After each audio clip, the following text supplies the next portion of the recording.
Hello and welcome to a special retro edition of the Real Deal podcast. I know everyone is itching to hear about the close to the transfer window and the Champions League draw, which we will have content on soon enough.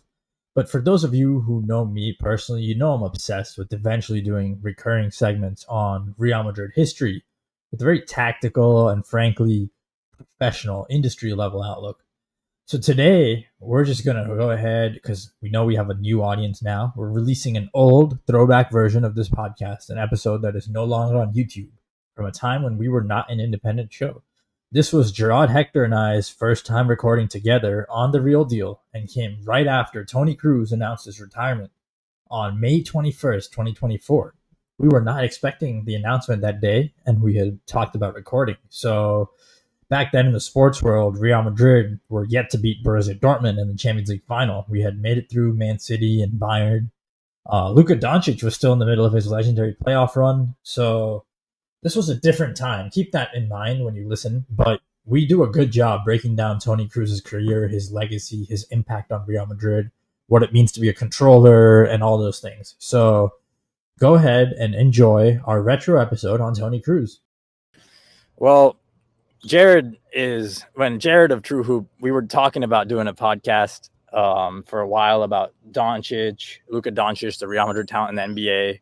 And then you could talk about another Luka Modric, and Toni Kroos and their passing. And, we scheduled it for today. And this morning we had a big natural disaster, an earthquake, or I don't know what you want to call it, like a intergalactic event, like that they write about in history, like a canon event in the history of all timelines. The retiring of Toni Kroos. And so now everything, we got to start by talking about Toni Kroos and building out from there. It's a sad day. I've been sad before when players leave, but I almost know like we're losing something we're not getting back anytime soon with this one. Like Ramos was hurt a lot of his last year. Ronaldo, you could see the inconsistency was starting to creep in. That still hurt.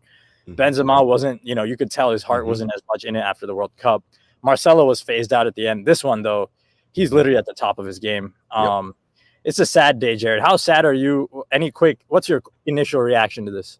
My initial thoughts is, you mentioned before you started the show, you're 24 years old. So I'm not quite double your age, but I'm getting there, right? So at that age, that's how I would feel. Now, I'm happy for Toni that he is going out the way he wants to and that he's at the peak of his powers. And we were so privileged to watch for a decade.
So Jarod and I have been Real Madrid fans for a while, and I just want to take a quick moment to introduce Jarod so you understand where his perspective is coming from.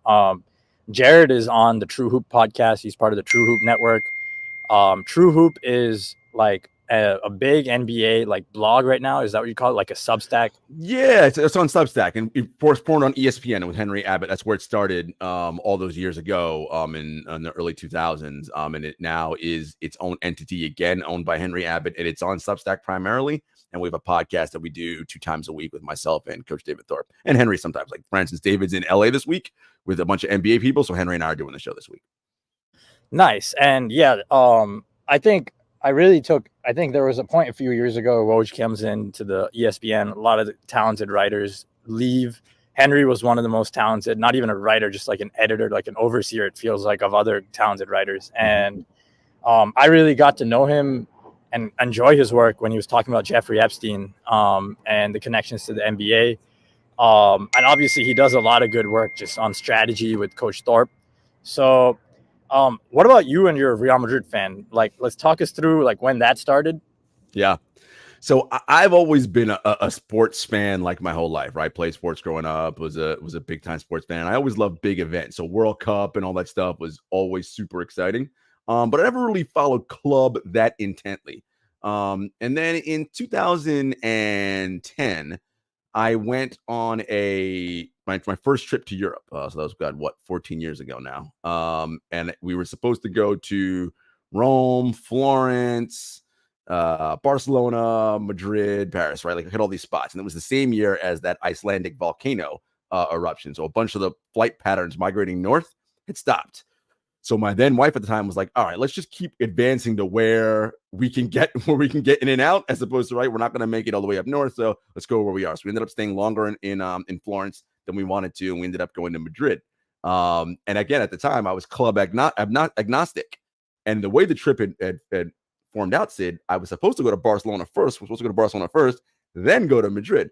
So as luck would have it, it would be possible, though I doubt it, that had I gone to Barcelona first and toured the Camp Nou and all that, I might be a Kool-Aid right now for all we know. Who knows? But I went to we went to Madrid, and I went to a tour of the Bernabeu before the renovations. Obviously, this was 2010. And I walked past on the tour. They take you right down, like they do all the players, the trophy cabinet, and show you all the I was like, oh, look at all these trophies and all these awesome players. That's it. I like this club. Which year was this? 2010. Gotcha. Right after we had Ronaldo. Well, and so you just signed Cristiano, and I was like, well, I'm in. And I remember that we're out in Madrid a couple nights. We were there for a bit, and we were out at night. And I loved how the whole city kind of shut down because they weren't even home for that match. They're definitely away. But every time we walked somewhere, every bar, restaurant, whatever, the TV was on with Real Madrid, and it was like, oh, this is like, you people love it. And from then on, Madridista. Nice. Yeah, I didn't realize how. I mean, I haven't even been out to Madrid. I've been to Italy. I didn't realize that all the TVs are on even when they're away. It was crazy. There. Everything was on. I was like, I love it. I'm in. Right. So, that's interesting. Yeah, you started only a couple years before me, and we really started around the Mourinho era when, and I think that's a great place maybe to start on our Kroos discussion. When we started, Real Madrid was the helter-skelter counter-attacking team, the heavy metal to Barcelona's jazz, the rock and roll. We had Ronaldo, and I mean, the first full season I followed, which is when I got this jersey, Bale was signed, so we had like two Ronaldos almost. And the Welsh Express, as they called him. So we were renowned for athleticism. But I remember summer 2012, when we signed Modric, it was like the first acknowledgement from the club, like, okay, we need someone who can dominate when the game is settled, who doesn't need to like ping the ball forward every time. Right. And it all started because a certain man named Toni Kroos dominated us over two legs against Bayern in 11-12. Sure did. Kept the ball, recycled the ball, and we're like, we need our own Kroos. We signed Modric. And then Bayern, and so at that time, I before even getting to assigning him, I just felt like there was not an inferiority complex, but there was like something missing from Real Madrid, where like some games when we chased it, we weren't methodical. Felt like we gave the ball away. There wasn't like the pass the 100 times, win every 50-50 and just get a goal that we see ever since Zidane, at least, when like we ratchet it up, we keep the ball, switch play. It was a lot more like individual moments, long balls, crosses, set pieces, a lot less methodical. And as great as it was to watch the counterattacking football with the 2012 team still being our best in, I guess, club history. Yeah, points wise and all that. Yeah. Right. But there was an element lacking of like just going and walking over teams in the Champions League, just keeping the ball. Like, and that really came in only once Kroos and Modric started playing together around 2014. So I guess like, was that a big tactical thing on your mind back then? What do you remember back then? Like, about, because we had Özil, but he wasn't a Kroos. Yeah. He wasn't quite them, and Özil was very good for us. It's about like positional, it's about versatility, right, Sid? Like, and I think that's something you often see in the NBA too. Like, if you are very good at one style and you can be dominant in that, that's good to a point. But if the game changes and it allows you're playing against an opponent who's just for whatever reason that style doesn't match well with them, and you can't really get to your A game, right? And I think of this year. Right, Man City versus us over the two legs in the quarterfinals, right? And, you know, we all have our feelings about Pep because we're Madridistas, but like that constant, no, possession. So it takes a bit of the creative freedom away from the guys, and they don't know how to really, when they have the foot on the gas, to step on it and go for it. All right, let's make that slightly risky pass and go for the goal, right? That's just not, they can't do it because it's antithetical to their DNA, right? It's like, no, we must maintain possession at all times. And it's like, well, cool. You have possession for 99.9, but you couldn't score when it mattered. So who cares, right? Ultimately, it doesn't matter. So it's about versatility. And that's what I think Modric and Kroos gave us, right? Was that versatility. Yes, you can counterattack and press and go forward. And Kroos, in his early days, right, was that he would get into play more.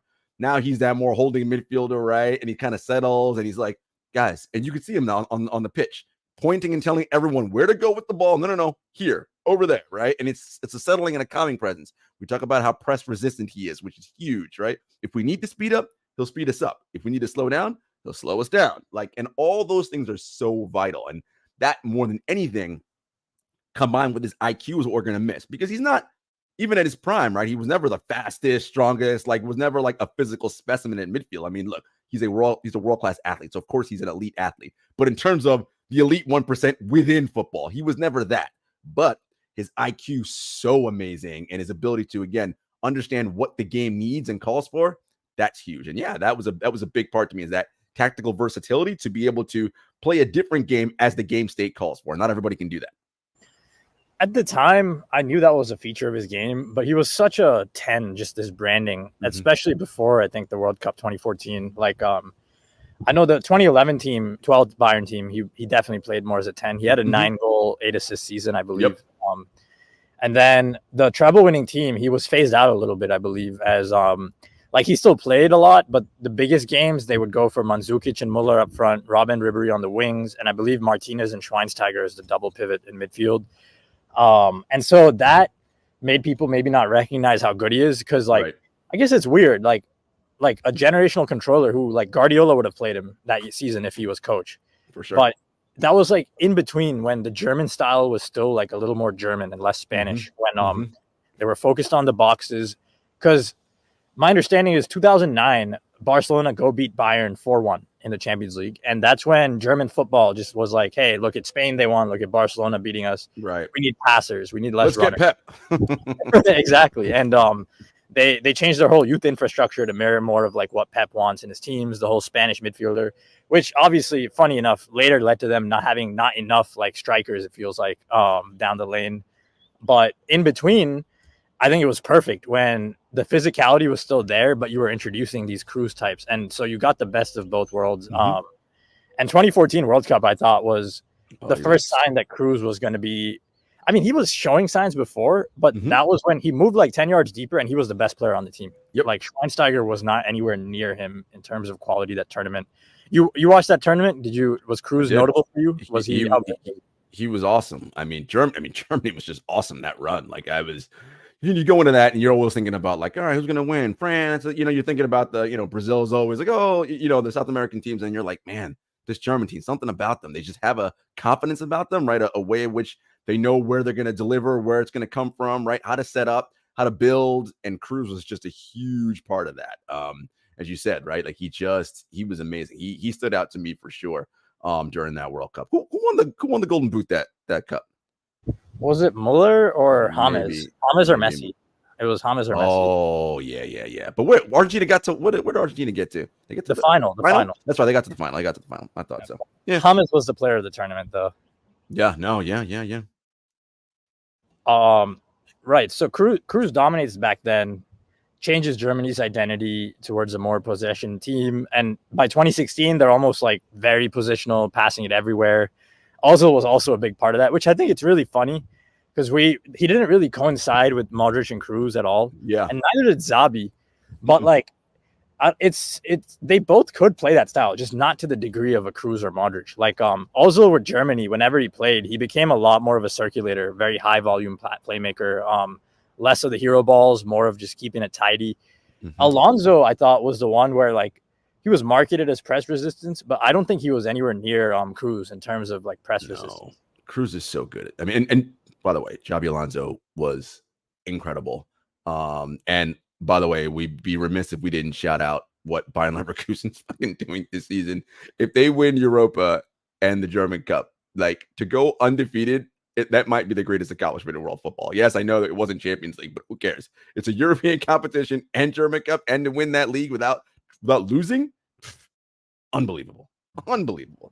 It is, and we can see with the team, he's just a self-aware guy. I'm sure he'd agree that he didn't scan or like keep the ball as press resistant in fashion, as in the same fashion as Kroos. Right. So I thought that was an upgrade, and Özil was just higher up. So we got two guys who play a little deeper, who are a little more ball magnety. Kroos didn't defend as well as Alonso, and that's obviously why we needed Casemiro. Yep. But the trade-off really worked in our favor.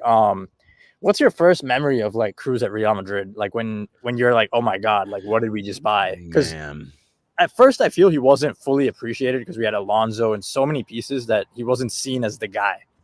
And I think that's the thing, right? Like and it's the same, when we talk about basketball, it'll be the same. You get enamored by the shiny thing, right? That's how our brains work. The synapses fire with the thing that like, oh, did you see that? Like, but what Kroos did and does is the routine thing over and over and over and over. And that's what makes him so great. We had Stan Van Gundy on the podcast once, and he said, the average fan, when they're watching basketball, they will marvel at like what the superstar player does that like they haven't seen before. The crazy like reverse behind the rim, whatever. Like, oh my God, how'd you pull that out? The creativity, and that's amazing. But what Stan loves is that their ability to do the simple thing correct every single time.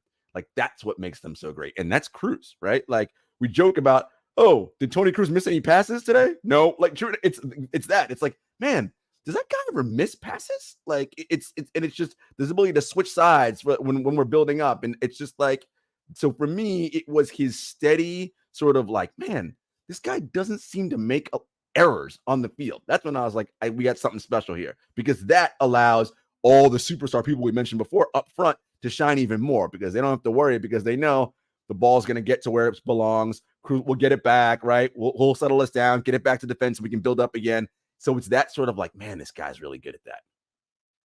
Yeah. Totally. And definitely like not, and that's where it took me some time to understand and appreciate his game when he joined. And I think, like I'm starting to realize, like when you see a certain type of genius, you become accustomed and become aware of what it's like. And Barcelona got that with Xavi and Busquets. Mm-hmm. We got that with Kroos and Modric. Mm-hmm. And I think my first memory, like there was the 3-1 Clásico win, his first Clásico in 2014. That was good. But that first season left a bad taste in my mouth because he wasn't as good defending as Alonso, and we never gave him the Casemiro. Right. So the first season, I was like, wow, this is great. Now, can we just pair him with the right guy? And Casemiro coming in obviously helped, made that really fun. I think there was moments in Zidane's first season when we like under Carlo, we were still more free flowing. I think Zidane's first season is when cruise control became like a big thing. Maybe up till then it was like cruise thrust, like always the engine, but cruise control, like just a different vibe. And we started like approaching periods of games where we would just retain the ball without necessarily threatening too much, which was new to me. I'm like, okay, we just keep the ball, but then the other team would get antsy, press, we'd get our goal. Right. That was new. And I think Wolfsburg, the second leg in 2016, that was my first really serious memory of, okay, we can just keep the ball. Because we went up 2-0, we got those Ronaldo goals, and one I think was deflected, the other was just a regular cross. We were down 2-0 from the first leg, and when it was 2-2, I believe we had like 30 minutes before Ronaldo scored his free kick winner, and we're just passing. We're not creating anything, and I'm just like, defensive possession, this is new, because we were such a Real Madrid, like the tactically naive Real Madrid, the team that sold Makelele after winning the Champions League in the 2000s. You familiar with that? I do. Yeah, like all these years that are run together in my head. I'm pulling up some of the Champions League stuff, and I'm like, oh, what was that? What was that one where? No, I do remember that. What came to me when you said like, oh, and it wasn't, oh, this is a brand new Toni Kroos moment. It was the assist to Vinny. Was that 2 years ago against Liverpool? 2021. Yeah, that was that match. Yeah. That I mean, we talked about his pass this year against Bayern. I'm like, that was great. But I'm like, that pass to Vinny, then I was like, oh man, this guy is like, he's a special player. I mean, I knew it before then, but every once in a while you get reminded, like, yep, this guy's good. Right. And Yeah, the defensive possession though, just to go back to that was new. So what happened in the 2000s was basically we had a situation where we had the Galacticos and Zidane, and we had Makelele, who's one of the best holding midfielders ever behind him. And after winning a Champions League or a year where we didn't win as much, we just sold him.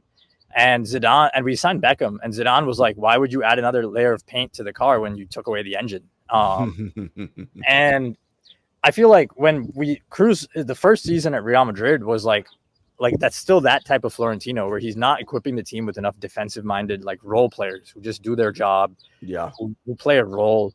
And Kroos's whole career almost represents the evolution of Florentino from like a guy who signed the stars, put them out, to someone who started paying attention, tactics, synergies on the pitch, who went from selling Makelele to replacing Casemiro for 100 million with Tchouameni, 100 million holding midfielder. And again, went from not equipping Kroos with anyone to by the end optimizing him so well, he might have had the best season of his career on the way out. And I think that is a big story here, because his first season and even his first 18 months were some of the most frustrating times to be a Real Madrid fan. If you recall, with Benitez, us going in Clásicos, losing 4-0 while they actually defend.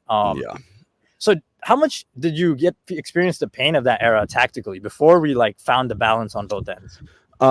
It was painful because, again, to your point, Florentino was getting us guys, right? Names who we liked, but something just wasn't clicking, right? It's like, man, but why can't we get possession? And then it's never about oh, we want to be like Barcelona, right? That's never a thing. But it's why can't we hold possession, right? And then advance the ball forward, right? And use all these amazing people that we have to score goals. And it was just off. And you could say management, right?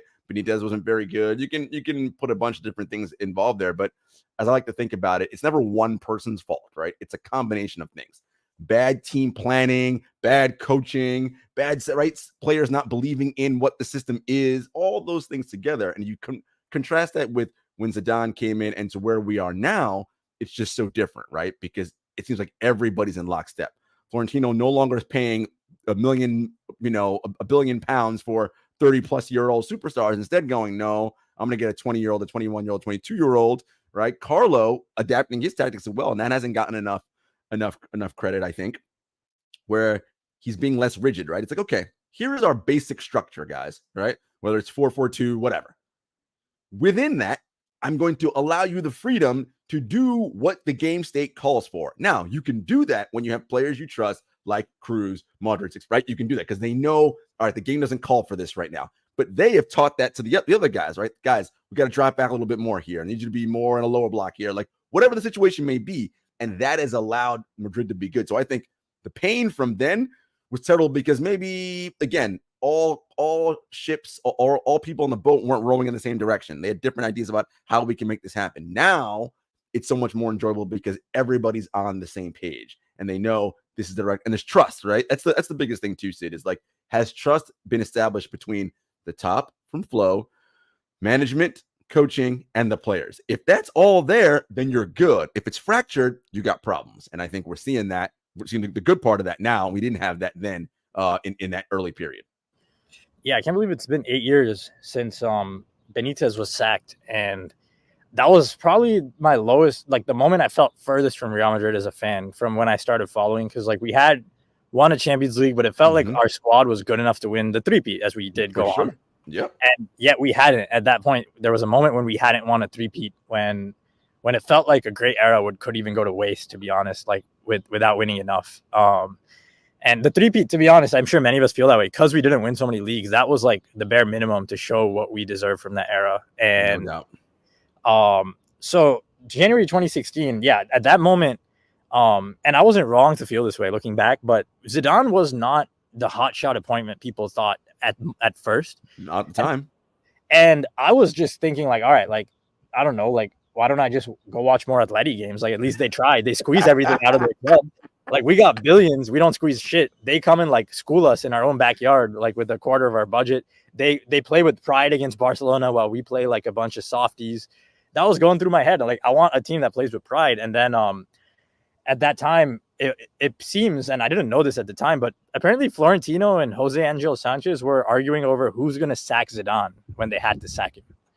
which is like, You think about how far we've come since that time. But that's the point, right? That is the height of dysfunction, right? Like, what are we talking about right now? Like, you're arguing about who gets to fire somebody. Hey, man, like, we got bigger problems. This is Real Madrid. We should be way better than what we're showing right now. And part of that frustration as fans came from the fact that Barcelona was kicking our ass almost all the time, right? It was constant Messi, and we're like, oh, Jesus, right? In a weird way, we felt like, but wait, we have who we think is at a minimum, arguably the same caliber of player, if not better, in Cristiano, right? So we're like, what is happening to us right now? And I think it took a lot of that humbling. Look, sometimes you need humble pie, right? And it makes you reassess and rethink, all right, we're doing things wrong. And I think, again, kudos to Florentino at this advanced stage for him thinking differently. I don't know who's in his ear, but I hope he keeps it going. And for Carlo at his age to also think more open, right? It's very rare that as you get older, people think like, let me do things differently. They get much more dogmatic in their approach, right? But they've actually gone pragmatic, which is, I got to give them credit. I hope it remains, and they keep in interjecting youth and new ideas. Like, we don't have to follow every fad and trend, but think larger. How do we sustain this success, right? And I think we're starting to see that. 100%. It is really rare to see something like that's where it was weird because in 2016, you look at Flo. All right, like he's a construction magnate. He's pulled his strings. He's done what he can for Real. He also has his ideas. What is like, you don't see where the change is coming from at all. And it really does out of nowhere. He just like, we didn't really see it because I guess we lose Ronaldo. We should have known when we signed like 2 Brazilians to replace Ronaldo. That was probably the sign that something's changed. And then they came good. Like there was a time when they were like, why would a club like Real Madrid replace 40 goals per season with like 2 unproven Brazilians? Like, you got to replace 40 goals with another proven goal scorer, which was the wisdom at the time. Right, but as we know now, not smart, right? Why not do that when I can get 2 or 3 guys who, by the way, now you have Vinicius Jr., who is arguably the best player in the world on the short list for one of the 3 best players in the world. You know, right, and that's crazy to me. So kudos to Florentino, and it really all happened during the Kroos era. It was not the reality when he was signed at the club. We were still going after James and selling Alonso to Munich. I think I mean, we've talked about this before, but Alonso, apparently he was in an affair, so he had to leave Madrid. Otherwise, he would have played with Kroos. That's no, listen, players get involved in a lot of things off the pitch, off the court. And guess what? Like every other human being walking the earth does, right? The only difference is that they're in situations where if it's teammates, whatever, it causes a lot more workplace problems, and you got to kind of, all right, for the sanctity of the locker room, we gotta nip this in the bud and move along. This is gonna cause too many problems. Yep. All right. So now I want to quickly go over Kroos's traits first. I guess what makes him unique, and I guess actually no, I want to go over how Kroos affected our tactics, and then let's go over his traits and hit all the other super processors like Doncic. And like Chonch, yeah, I guess we got to include Xavi. I know if you may not want to. I know we have to. It's fine. No, listen, I can admit when someone I don't have to like them, but like I can admit, no. Listen, Xavi, Iniesta, and Busquets, like there's a reason why they won World Cups and a bunch of like they're fucking incredible, really good. Yep. All right, so let's start with the tactics here. So 2000, I'm gonna just start with Mourinho. Pellegrini outdates me. I don't know if we played with positional, relational in possession. I don't even know. God knows. But I know Mourinho got us a lot, very pragmatic, defending in deep lines, hitting teams fast, not like taking crazy initiative in possession, as opposed to like taking initiative when the other team lost the ball. That was our goal. Like hit them when they're weak, which was great. But you'd have situations in the biggest games where if you were given the ball and down, maybe you wouldn't have answers with the sophistication you'd expect of such an expensive team. We talked about 2012. Bayern showed us our weakness with Kroos in the tie. We signed Modric. Mourinho's last season is a bit of a bust. So the Carlo first season is where things get interesting because he's like in between Mourinho and Zidane in the way he coached, like both spells. And his first spell, the first season, we get Alonso, Di Maria, Modric, with our left back being conservative. So we're not quite in the like gung-ho send our fullbacks forward yet. Carvajal goes up, Coentrao sits. If Marcelo plays, him and Di Maria don't overlap together aggressively. Di Maria plays as the wide guy, and then we have our front 3 like attacking the box. That season, I guess like how did that season stick out to you differently to previous years, the Decima season? Tactically, did you feel the style evolved because of Modric first before even Kroos got there? Well, so remember when Modric first got there, like people weren't like thrilled about it, right? They're kind of like, oh man, like that's this like 4'11" dude doing, like he's not really, we heard he was, but Mourinho was like, no, this guy's gonna be, he's gonna be good. Like again, it takes time to interject someone of that caliber and to unlock their full gifts, right? Within the context of whatever the coach wants. And because this matters, and I think you see it, the pressure of the Madrid badge and shirt, right? That there's pressure there. And so you have to get used to all that first. So I thought it took a little while. It was a little slow footing, but I did like you saw kernels of like where it could go. It's like, all right, like there's chances here. We have some opportunities to really do some things great. And that was before Kroos, right? Like, so it was, you saw pieces. I think for me, I still thought we were missing that thing. I was like, it was a little off. It wasn't quite, we weren't quite firing on all cylinders, right? It's like you saw the framework was there. I was like, all right, this team's going to be good. I can see them being good, but it was just like, man, and I didn't know what we were missing at the time. Honestly, I was like, I'm not sure. And then we found it. I will say that season, the injuries also made it difficult more than anything. That team was really good, really versatile. I don't know if any Kroos team has been as purely versatile, because when Kroos plays, you need a certain, up till maybe this year, this was one of the more versatile Kroos teams, I feel. But in between, when we were playing him and Modric, we had to lean into their identity a little more. Yeah. With just one of them, maybe it's different. And and that year, Modric was like, obviously, when we compare him to Kroos, a little more of an accelerant, like maybe 5% less pass accuracy, like maybe 10 yards higher up the pitch, the action. And he would try more quote unquote crazy things, right? Like that's the, or risky, probably a better word than crazy, risky. Yeah, I would say like very much maybe halfway between Özil and Kroos, like a little more risk like Özil, a lot more vertical like Özil. He's interesting because he gives the ball away very little for a player who takes the risks he does. And he doesn't rack up the assists because he's not taking that type of risk, but he's taking like second phase risks, like risky little outside of the boot through balls that may come off. If it comes off, your team has progressed. If it doesn't, you wasted the play. And he just squeezes the most out of those. Modric was my favorite player at the time because of how he gave us the tactical versatility. And because he would defend in the block, play right back over the years when Carvalho was caught up. Kroos has never been that type of like roll up your sleeves cult legend, so to speak. That wasn't him. And so for me, the first year, like we talked about, it took some adjustment, but there were moments when we chased the game the first year with Kroos. So Carlo 14-15, it wasn't a great year, but there were moments we chased games and like Kroos would just keep switching it. Marcelo Carvajal, just keep shuttling it. Even if we didn't come back, the speed of switching play, I'm like, I haven't seen this before. This feels a bit like, I don't know, Barcelona. Like, I don't remember that. And so that's the first year, I guess. Like, so 14-15, what do you see there before Zidane, but the first year of Kroos? You mentioned that, like the switchability. I think also you mentioned he wasn't a roll up your sleeves cult legend, right? But it almost seemed like he was kind of too cool, right? Like a little bit of that, right? It's like with the hair, it's like constantly like making sure it's in place. It's like, all right, like Tony, like you and you, but it was never about him not having talent. It was there. What I mean, looking back on it now in hindsight, but I think it was like he was just figuring out, all right, what is the best way for me to optimize what it is, but in real time, because again, he's on the 1% of football geniuses. We're not, so that's not what we're seeing in real time. We're like, why are you being too cool? Why are you? No.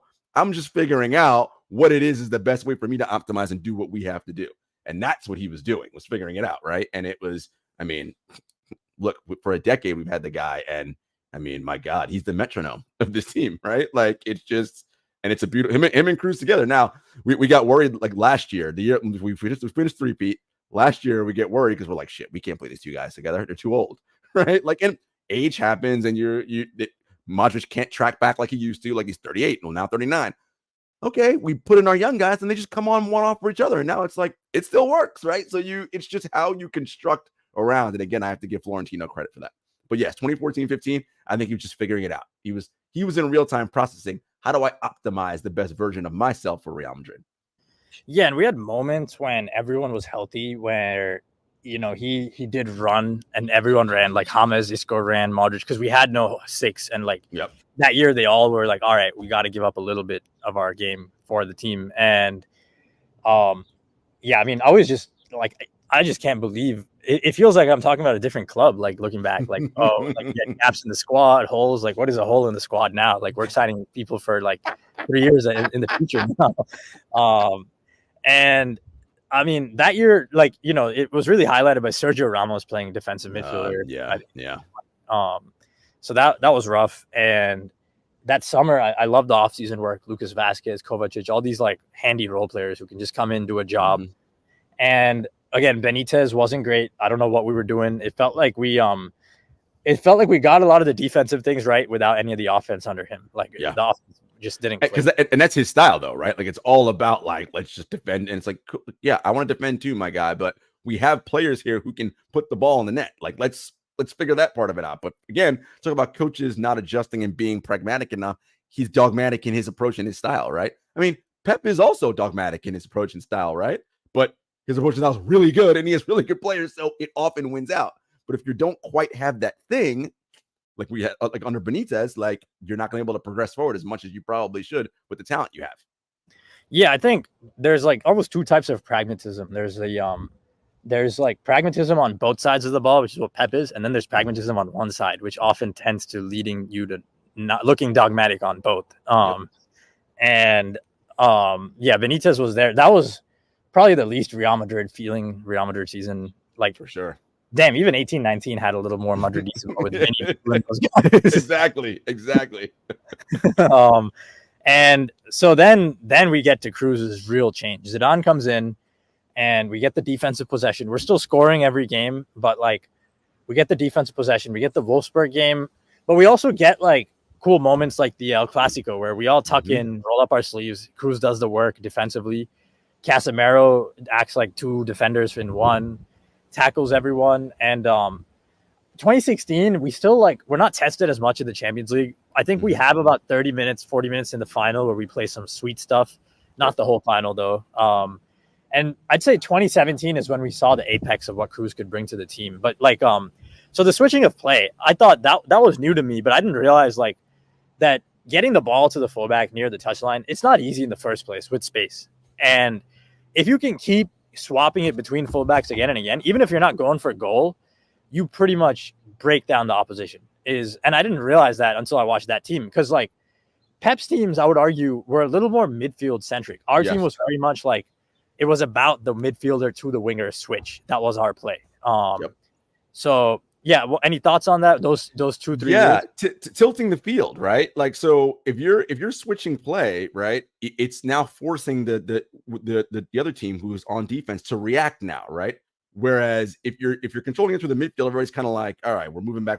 But now if we're switching play, everyone now has to go, shit, somebody shift. And again, to your point, you may not score a goal right away, but it's causing the defense to react, right? It's Hubie Brown, legendary basketball coach, says we set screens for one reason, to make the defense think, right? Think about if you're playing pickup basketball and somebody sets a screen. The minute the screen's coming, you're thinking, right? Shit, am I going with my man? Am I going? A million things are going through your head. What am I supposed to do here? And then at that level, the elite people just need hesitation for half a second. They have the airspace, pull up for a shot, whatever. It's the same thing in this, right? Oh, the ball is now on the opposite end. We all have to react now, right? And it's causing us to get out of where we were to now deal with this new problem, right? Thinking. And again, it's a beautiful thing. And I thought, again, the ability to do that, which he still does well, right? Us leading us switching play. That's a huge reason why we're so good this year, is that just that switch play that we're able to do. Yeah, and so those switches were great during the Zidane years. We dominate Europe using that. We beat Juventus with those plays. Nobody can get near him. And yeah, we got pretty much what we wanted from when we signed Ronaldo, and Kroos really helped deliver that to us. He delivered the end of the Ronaldo era. And lastly, before we really get into his traits, measure him with his peers and what makes him so unique, let's talk about after 2018, after the three-peat, the last 5-6 years. So I thought the 2-3 years after the three-peat were when he really like got even more important, because like I feel like our whole identity. So Zidane coming back in, he leaned more into control, more into defensive possession, and so the control became it became very Guardiola. Our team, like the most Pep we've looked was those 2 years under Zidane. I thought very conservative run selection, very conservative pass selection, and like we'd bring on Asensio to try and place shots in the corners, like after just we'd have the ball like the whole game, right? And I thought those were the most Pep like years of Real Madrid. So, and I thought him and Modric were key. We had like 60 injuries in 2020, 21. Yep. And most of those games we had like no threat. We're in the game entirely because like these guys go organize people and just keep the ball. So most of the game it's 0-0. No matter what you want to do, you're not going to get the ball off us. If you press us too high, we have no attackers. We want that space. If you don't press us, we have no attackers, but we can still keep the ball. So I thought those years were arguably like he's been pretty much good every year, but those were the years where maybe he was disproportionately key to the team's success in terms of like he almost carried us more. Like now he's a key piece of a team. And he was almost carrying, I thought. What do you think? No, I agree with you 100%. I think it's reflective of what the team is doing, right? Like we're injured. You said we had no attackers. We're older, right? Everybody was old at that point, at least on the attacking side. So possession had to matter at that point, right? And so you're doing like that holding midfield and you're controlling the ball and playing for 0-0 because we don't have the ability to advance and unleash a 19-year-old Vinny, right? Like Vinny wasn't ready yet. Those guys weren't at the stage or here yet to do what they had to do. Now they are, right? And so that you can unleash and do the switch play and all that. But back then we just didn't have it. It wasn't available. So we had to play to our strengths, which was all right. Modric and Kroos are still among the best ball possessing midfielders in the world, right? If not the best. Let's lean heavy into that. And that's another part about team and roster construction, right? You have to, whatever your strengths are and what you have to figure out a way to lean into that. That's why coaches being pragmatic is important, right? Like, all right, yeah, I want to play this particular style. Well, I don't have the guys to do that. I do have two of the best. Let's do what they do well, and I will adjust around that. And we had, there was success relative in that time, right? No, we didn't. It was off the three-peat. We didn't, but like it was still, we had success during that time, right? So I think it's important to like play off of what you have, and that's what a good manager does. Yeah, definitely. And Modric, those years, he did have that 1 year when Fede displaced him before the pandemic, 1920, and then he came back.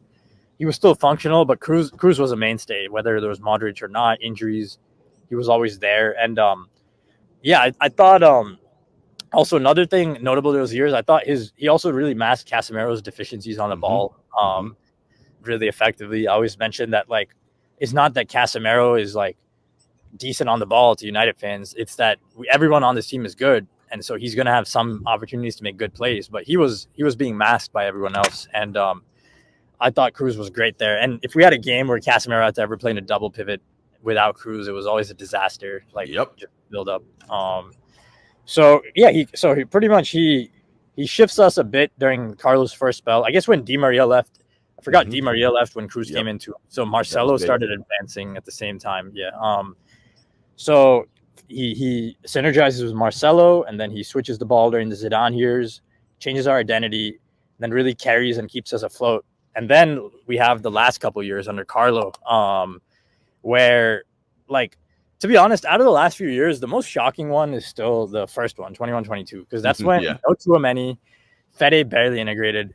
Right. Camavinga is like roll of the dice if we are losing a tie. Like he wasn't seen as like, we're going to come back with him. It was just like, okay, let's try something. The old guys aren't working.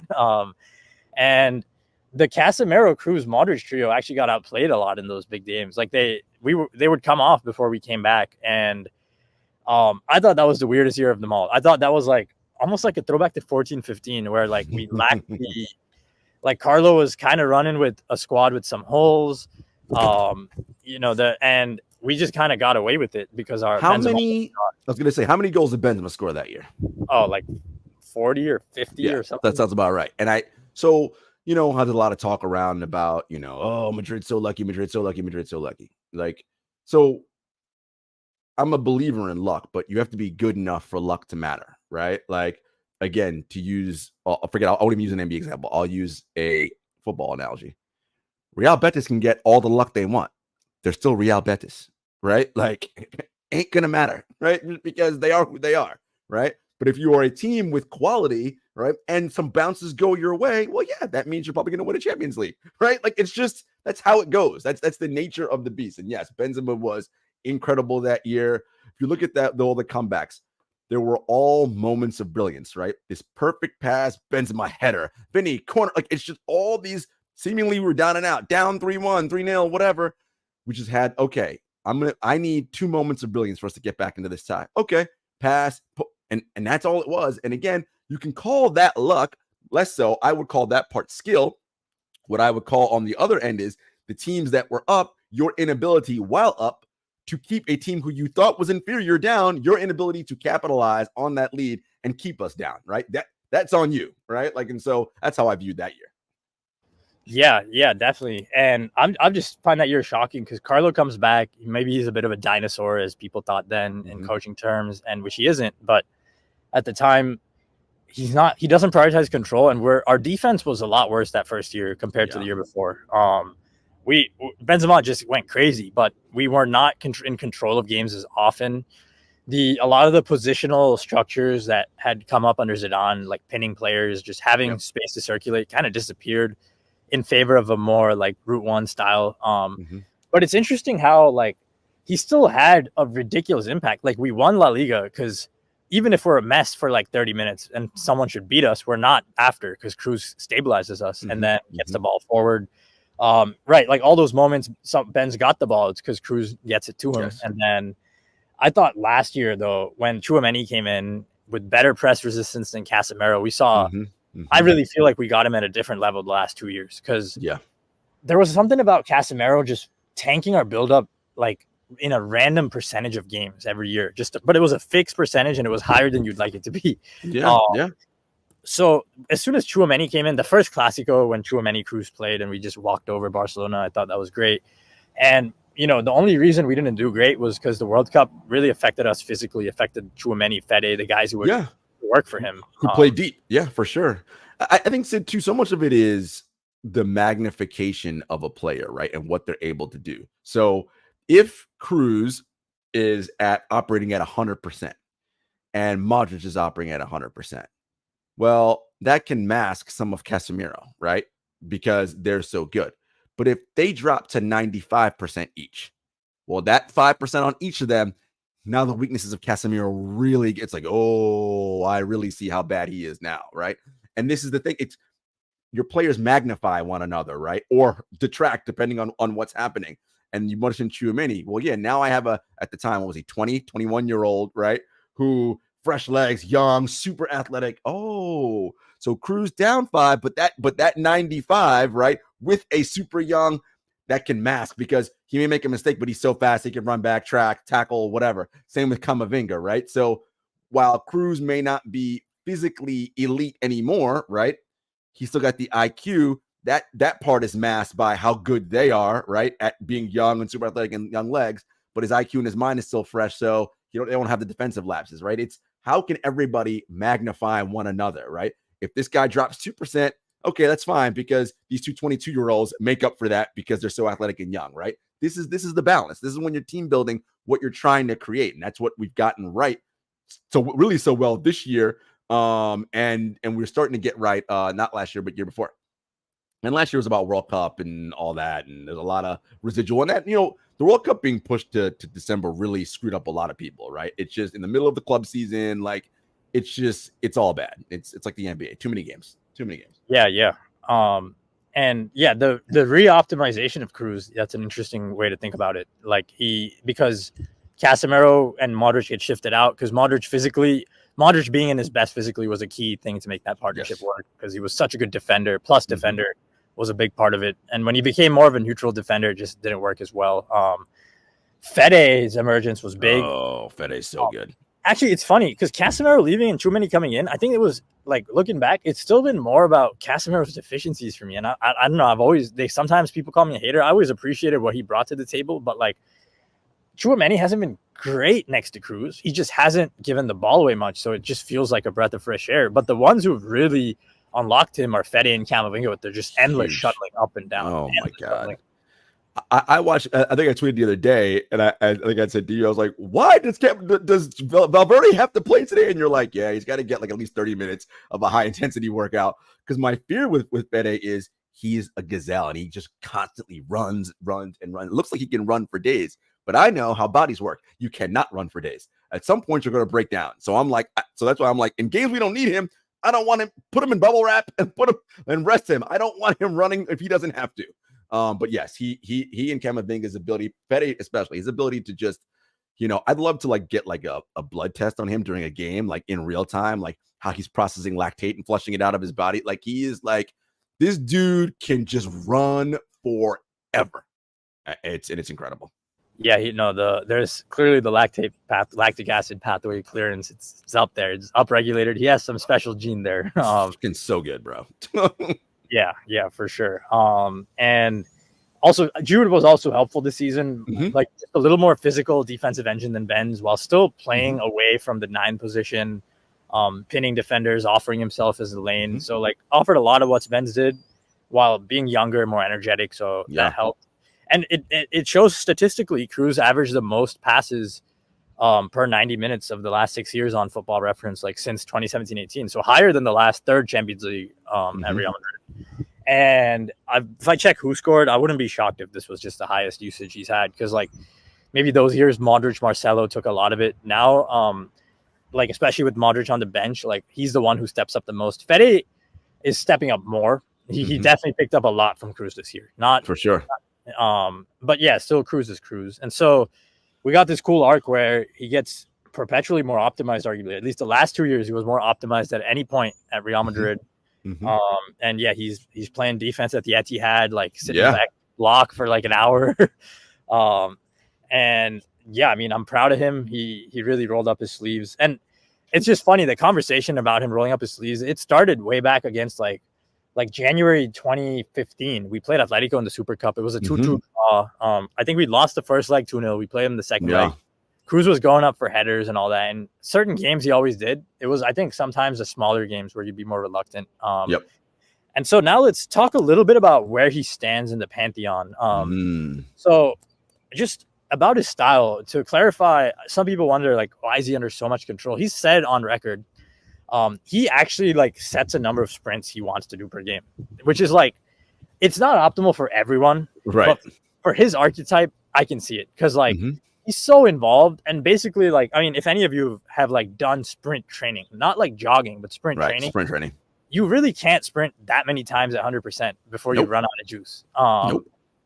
And so, and yeah, like you pretty much over a 90-minute game, it's impossible for you to sprint at the same speed you were at the start of the game. And so Kroos kind of realized like a decade ago, hey, if I want to play for a long time without getting fucked up and injured all the time, I can't be like running everywhere all the time for fun.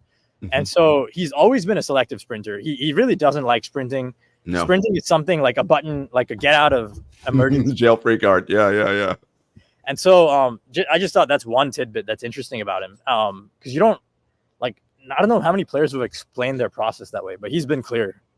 I think it's part of this is his IQ, Sid, right? His football IQ is just so high and he sees the game and reads it so well. Like it, I don't know. I mean, look, I'm sure there have been historically people who've been as good, maybe better, but I don't know if anyone reads game state and game flow better than Kroos, right? And can understand exactly what is required. Now, there's a saying, right? Youth is wasted on the young, right? We talked about how Valverde and Camavinga and Tchouaméni, right? Those guys, because they're so young, they have like boundless energy, right? And that's what young guys can do. Oh man, let me go right and sprint for that. I may not get it, but I'm going to run really fast and make a try. Kroos knows no chance.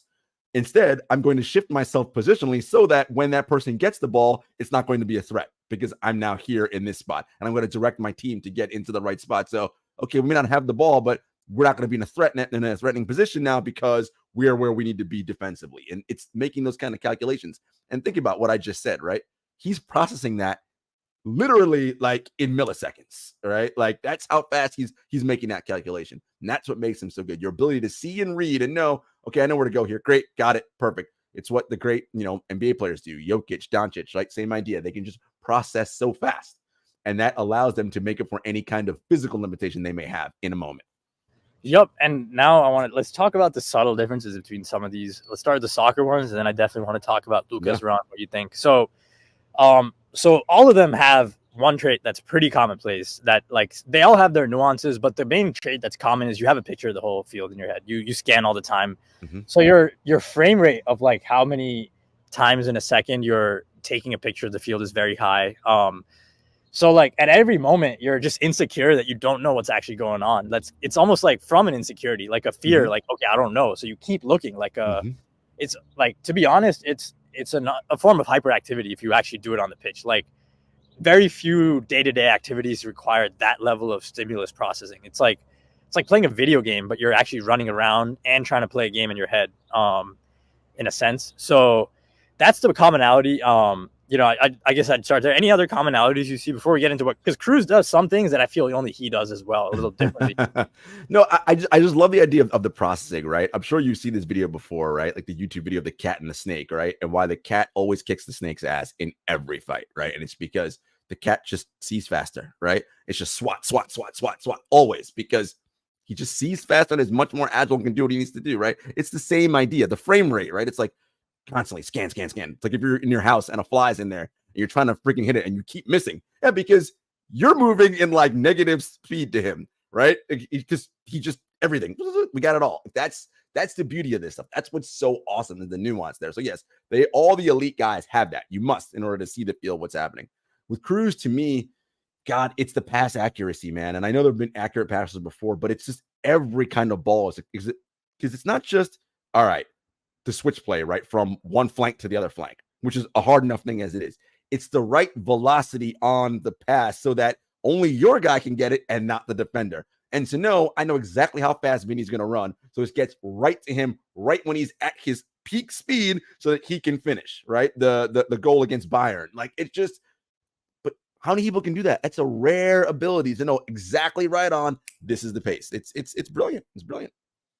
It is. And I always wondered watching Kroos, like he's made so many of those occasional like Fabregas, De Bruyne passes. I feel like he could have done more, but he chose to like become the quarterback of football instead of like being the creator. It was just an awareness that like, if I'm a 10, I decide some games, but I want to like kind of set the whole stage for everybody. And it really is harder. And I relate, like it's just like how, I don't know how a parent would like look at a team that's their child. Like you gotta like kind of gotta go and like guide everyone, help them like get to second base, you know? Well, in some ways, Sid, you know what he is? He's like most coaches, he's a control freak, right? He's a control freak. That's what it is. He has to be in control. And if he's not in control, then he feels out of control, right? You mentioned it's a position of like insecurity. Yeah. If I am not in control, I am insecure. So I must be in control at all times. And that is how he controls the football field. Yep, and he's very Guardiola in the way he plays the game, arguably more than anyone. And that's where it's interesting to see the differences. All right, so Pep loves him. That's why Pep loves him. Like Pep fucking loves him. Right. So the three quotes about like between Pep, Kroos. I mean, I tweeted it out on Real Deal, but I just want to share it here for listeners. Like there are three. One, Pep says, Pep had the one this year, like, Toni Kroos, he controls Real Madrid in the way only Toni Kroos can. It was beautiful. It was poetry. Pep said it. It was like he was singing it too, because he, they made a contract offer for 3 years to him. They know what they're doing. They wanted him. I was terrified when I saw him. Like, all right, Flo, like you dare let this guy go because of his age. Definitely like you'll kill us. Yeah, they would slaughter us if they had him. Oh my God! Imagine if they had Tony this year at Champions League. Lights out. Lights out for us. Those center backs like running around him. Lights out for us. Yep.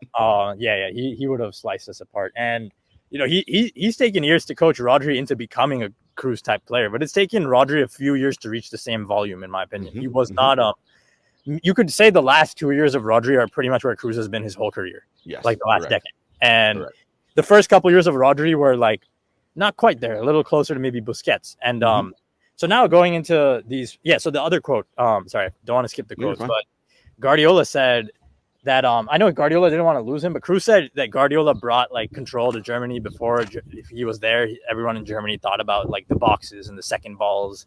So there's that. And then I believe, and he said something about how he didn't want to actually stay. He would have stayed, but he knew Pep was leaving, so he just left. There's that. And then, so yeah, he is a control freak. He talks about control. He praises Pep for bringing control to Germany. Mhm. And yeah, it's cool because like you just assume when it happens in Spain, okay, the whole world's adapted, but it actually has to happen. Every country goes through its own like cultural evolution. England, it happened even later when Pep got there. Mhm. But By the way, can we just really quick, Sid, the rest of the Premier League, get your weight up, man. Man City winning 6 out of 7. What are y'all doing? Liverpool, I'm looking at you, Jurgen Klopp. Like, come on, man. Like, y'all should have won at least 2 more of those during that time. And Arsenal this year, I don't even know what to say about that. Super niche, but Arsenal losing the Swiss Toni Kroos was a big reason they didn't win. Granit Xhaka plays for, and he's on Leverkusen now, and he is actually like the closest thing. And that just makes me scared of what's going to happen to us next year, just looking at Arsenal. Because they pretty much the 3 games they played Kai Havertz at LCM cost them the title at left center mid because he wasn't playing well and he wasn't giving them the high volume output of Granit Xhaka at LCM. I'm really scared. Like we're pretty much going through the same transition. Let me ask you, because we're here now. All right. So we know Tony's not going to be here next year. So obviously Tchouaméni slides into that 6th spot, right? And we have now Camavinga and Valverde on opposite flanks and Jude at the top of that diamond, right? Like, so do we think isn't yet. Can Tchouaméni start making the passes that Tony can make? Not quite at full flight, but can he start with the switch plays and all that? Tchouaméni and Fede, I think both are going to have to do some of it. And then we're probably going to lean heavy on Modric's minutes in the first year. Even if it's only a certain amount of time per game, we're going to really need that time to be impactful. And then I think Goulet, Bellingham, and maybe Florian Wirtz in the future, they're all going to have to do a little bit of what Tony did dropping, but not like dropping as deep as him. A little bit everyone. Like this year, we saw Bellingham, Brahim drop sometimes. Like they're not all playing like as high every game and every phase of the game. Right. And so, but I don't think any one of if I had to pick one, it's Fede or Tchouaméni. I think it's both. Yeah. I don't think it's either. To be honest, it's neither one. It's both of them together. Both of them together. Yeah. Yeah. I think you're right. And I think, look, if the Florian Wirtz stuff, who I love, of course, if he comes over whenever, if every great player is always linked to Madrid because that's just what people do. That means Jude dropping, right? Like, which I think, everyone loved him as a sort of central attacking midfielder this year and false 9 and all that. And I love him there too. I wonder if his best position is not in the middle of the pitch, like more as like a true central midfielder, right? Like, and not necessarily attacking when like he can, but really controlling that game, the game state, right? And like distributing and working back on defense. I wonder if that's not ultimately him optimized at his best if Tchouaméni, Camavinga, and Valverde are also at their best where they are. I wonder. Yeah, it's interesting. He showed so many flashes of playing deeper, but also like didn't show nearly enough flashes to like actually play the Kroos LCM. And it's which is, I mean, nobody really does, to be fair. Not a knock on him, but yeah, it's interesting for sure. I think we saw enough flashes to show that he will take some of it, but yeah, I mean, no one's gonna control the game like Kroos, unfortunately. Like, there's so many times when Bellingham would just like give it up to Kroos and like go hide. Like, yeah, he'd be like, "Go ahead, you got it." Like, I'm just gonna pin. Like, do your thing, dog. I don't want to give the ball away. I'm gonna just pin the midfielders. You look for the space.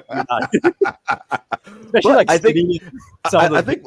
No, you're right. I think what was key though for these guys this season in training for all of them to, and realmadrid.com is of course propaganda for the club, which we support them, so we watch it. But like, how much during training were they literally at the feet soaking up all the knowledge from Kroos and Modric and just watching and learning how to control a game? Like, because we'll find out next year. We will. Like, okay, Tchouaméni, like, it's you now. Like, and I'm actually worried about him with the stress fracture in his foot. I'm like, oh, should you be playing Euros this summer? I mean, I know he's going to, but I'm like, can you not? Can you just rest this summer, buddy? I'd be much better if you did that. But Angolo coming back helps a lot. Yes. Just to take the load off him a bit. Him and Cam, those 3, that's a nice 3-man midfield rotation. But I think Goulet has honestly shown me that he's not Kroos as much as he's a bit more Modric, but he's shown he can. I love Arda. He's just so, and they love Arda. The team loves that kid, man. Like, 19, he just keeps scoring goals. Carlos just like, man, he's just magical. Like, he scores when he doesn't deserve to score. Like, I think Carlos gonna play him more advanced next year. He's like, oh, fuck it, you're not even playing midfield. We're gonna play you up front a lot, which fine by me. I mean, I think ultimately, like, as he gets better physically, like, he's gonna start working back and playing, more that central attacking midfielder. But I think like sky's the limit for this kid. I'm very curious to see what he does this summer at Euros for Turkey. He's like a more flary right-sided left-footed Jude. Like he's a lot closer to Jude in quality than I think we even kind of realized when we signed him. That left foot is money, man. I'm like, this kid's really good. It is money. It's like the best parts of Özil and Asensio. It's like having a mini Messi, to be honest. I just got to say it. It's a mini Messi. He's not Messi, but it's a mini one. And I love it. Like, this is what I want. You talked about Flo changing his idea about how to build a club. This is what I want. Like, keep getting, and I know it's going to be tough. That part of it is, and Carlo's been masterful at this year, because young kids need to play. They need playing time like oxygen to breathe. That's how they get better. And so can we continue to develop them and give them playing time? Because I think that, we're going to talk about that before. I think that's important, Sid, in terms of squad depth, right? Like, that was a problem for a lot of NBA teams this year. Your inability to have more than 5 guys to rely on in an NBA game is why you are not advancing in the postseason, right? I think at a minimum, and we saw it this year, but we need to have 2 solid squads, right? Our A and our B, and that B squad has got to get more playing time. When you're playing Real Betis and whoever, I know the main guys want to play, but these other, especially when you add in Club World Cup, we plan on playing deep in the Champions League, the new format of Champions League, which means a couple more games on the front end. We have so many games in a calendar year. I think it's so important and more than ever to be deep and rotate and actually, all right, we're playing the B side today, or the B side starting the second half, whatever it may be. It seems players, some of the higher ups tried begging Kroos to stay for that reason too. They're just like, we need you, dog. And we had, I thought Modric was laughing at Kroos during the parade because he was like, they want they want us to stay, but it was more like they don't know you're leaving. They don't know you out, bro. I don't want to tell them. And it was 10 days, dude. He decided 2 days after Bayern. He's just like, all right, like, I'm done. And what a way to go out. And look, I don't, being an American, I wouldn't say I'm anti-American, but I don't generally root for us typically in anything. I don't have a dog per se in the Euro fight, although I do. Allez le bleu, let's go Team France. But I hope Germany plays well, and it would be great to see Kroos go out with that's the only major trophy missing from his case. He's got everything except for a European champion, a European country championship. That's it. Yeah, I should have realized that like a guy who retired from international football coming back probably doesn't intend on doing that and playing club for that much longer. Yeah. I mean, again, in real time, when you're a fan, you don't think about it like that. You're caught up in every moment, and we're winning. And when you step back, you're like, oh shit, yeah, that made sense. Yeah. And I've been harping on this, and others starting to realize, like, hey, we can afford to keep everyone because the competitions are just so much more bloated next year. More like we won't. The good thing is, if you redraw this year, we wouldn't play all those tough teams before the semifinals. Right. So that's the one good thing. Like, Barcelona get punished for dropping points to Bayern in the group stage. We don't. Like, we get rewarded for like the remontada against Shakhtar. We don't make it look pretty, but we get rewarded for the top in the group. We always do weird shit in Champions League, man. It's like, oh look, you're playing Fenerbahce. It's like, why are we down 2-0 to Fenerbahce right now? Like, what is happening? Like, what right. Is? And if we finish second in the group, that won't be pretty. So I guess it depends on which Real Madrid group stage run we get. But this team is super stacked, though, as we know. Yeah. It's closer to the Ronaldo era super teams now with Mbappé coming in, and the pressure is on for a treble. I think this helps Mbappé like kind of delineate. It's less KD to the Warriors now that Kroos is going, because he's really like he's right there with like a Steph or a Dre and how important he is to this culture. Critical. But with him leaving, you can't.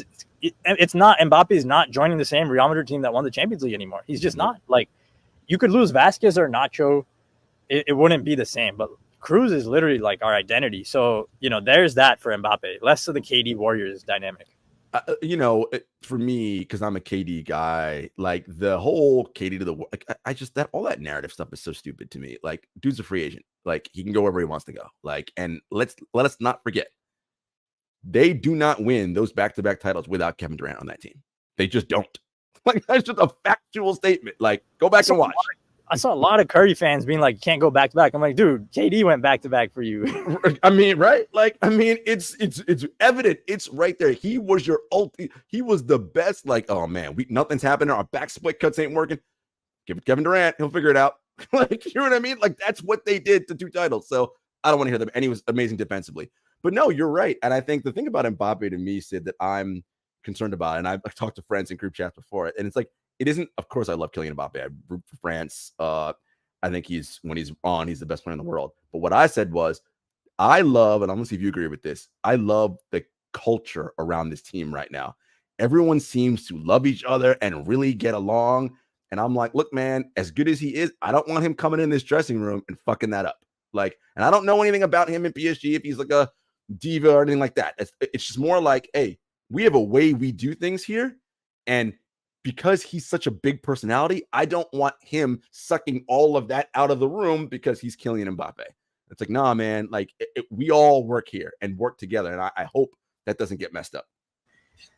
I guess that brings us to a touchy subject, but like, I guess like the last 15 years of Real Madrid, the 2010s, there were a couple of factions in the dressing room. It wasn't one dressing room. It was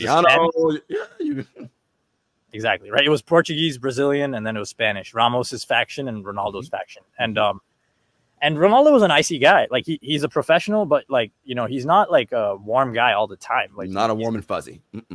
Yeah. So that definitely contributed to a more icy club culture, I believe. And like, it was a superstar team, but it wasn't this warm. And, you know, friendships don't always happen. Like I know for Barcelona, their culture really came together when, like Messi was always connected to Busquets and those guys. Right. And then Suarez was his best friend when he joined the South Americans. So there's always a bridge, like somebody who kind of connects the Europeans, South Americans, or different languages, different races, all that. Now it feels like, because so many of them grew up winning together, like Camavinga comes in, like wins Champions League like in year one or whatever. Exactly. Okay. And it's like that's Vinny's first year as a starter. All right, you're best friends for life now. Like, and it's the way they won it. Like they weren't expecting to win when they against City. Like they were laughing on the bench when the veterans were like, no fucking way we won that. Exactly. And so I think that creates a change. And now with Mbappé, I'm less concerned because he really did want like half the squad on Paris like the last few years. Like anyone he wanted Tchouaméni, he wanted Camavinga, he probably wanted Vinicius, like he wanted the whole team. And anytime we just beat PSG to everyone, he wanted like Lenny Yoro, you know, they want everyone we want. And so Eduardo, Camavinga, and Tchouaméni, like that's who when he signed the extension, he thought they're getting Tchouaméni and Lewandowski. Like that's what he put his pen to paper for. That's why like they signed whoever they signed that summer, which was not a Tchouaméni, and then he's just like he regretted it immediately. He realized like, all right, they bullshitted me. And I think that's fair. I think Tchouaméni, Camavinga, and Mendy, who we should keep. I think those three French guys being here, I think it's right. I think because Tchouaméni and Camavinga especially are so integrated into the team culture, it won't be that French faction versus it's like no, like because Tchouaméni and Camavinga are boys with Vinny, right? So it's like no, we're all and Jude, so like we're all together. Although, did you see, Sid? And I don't know if this is like a real thing or a fake thing. One of those Madridista Twitter accounts posted a photo of training of Camavinga and Bellingham, and it looked like one was choking the other or something crazy. And then it got deleted, and I never found it again. And then I just been like, okay, I'm like, was it real? No journalist said anything about it. So every match I watch, I'm trying to like look at the two of them and see if like, are they sitting near each other? Are they talking? Like that stuff is important to me. And I'm like, and look, I'm not saying anything happened. I don't know. I'm just like, what's going on? Wait, who was it? Who was it with? Who? Camavinga and Bellingham. I don't really think there's anything to it because okay. I think those two have it. Like Bellingham says Camavinga talks too much. Camavinga like says Bellingham needs dancing lessons. I think they really go at each other a lot for fun. And so I'm gonna zoom that for now. And Jude is really like the last person who wants to see himself being part of any breakup of harmony. Camavinga doesn't care about anything. He's too joy free to like go. I agree. I didn't think it was anything, but I'm like, all right, make sure everybody's cool. We got no problems. Look, I think this team is well poised and set up for the future. We didn't even mention Endrick and you know, and there's guys on the youth squad. I mean, Nico Paz scored that Galazzo in the Champions League group stage. We haven't seen him since. Like you know, I mean, I think this team is in good shape. Definitely, it is. I am worried about like how we look for like 90 minutes with like I don't know. It's just you lose 40 minutes of Kroos at least every game. That's the way I see next 60 season. minutes, like, really? It was like 60 minutes of Kroos. 65, right? And like some games you needed him for that last 20 minutes. He's gone. You get Modric though, so I'm gonna say, all right, we have Modric for the last 20. What are we doing to like make them chase shadows for the first hour? Because that's what you do when you play against Kroos. You chase shadows. That's what you said. That is, Tchouaméni and Valverde now have to elevate that part of their game. Like, it's now you have to step up. Were you learning under Kroos all that time? Like, I hope you were, because we now need more of you guys. Like, both of you need to be good there. Well, one thing a lot of people have already said, like, this is a good Real Madrid team, maybe not a 97 point in the league level team. And so there was always a possibility that Mbappé comes, we finish with less points, but are a better team.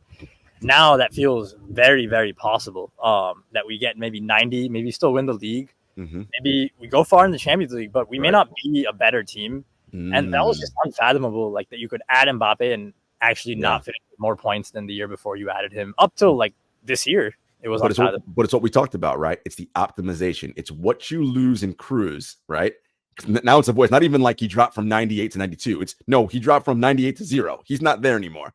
So now it's, can these two guys at 88, right? Can they be, right? This is the thing you're playing with. And then at the other end, does Mbappe as a clinical finisher in front of net and his individual brilliance, can that then make up that 2.5? Like, these are the margins you're playing with, right? And Vinny, as now, let's assume Carlos says, all right, because they're going to both swap and do whatever. Vinny, you're going to play more in that central role up top, and you and Mbappe can kind of go back and forth, right? By the way, Vinny as playmaker has been pretty good. I don't know if people have been watching this year. So is that now a thing? And it's like, oh, I kind of like it up here actually doing this and playing off him. Who knows? It has to play itself out, and we have to see. I do think our bench gets a little bit better because now Rodrigo comes off the bench, which is like, well, good luck now.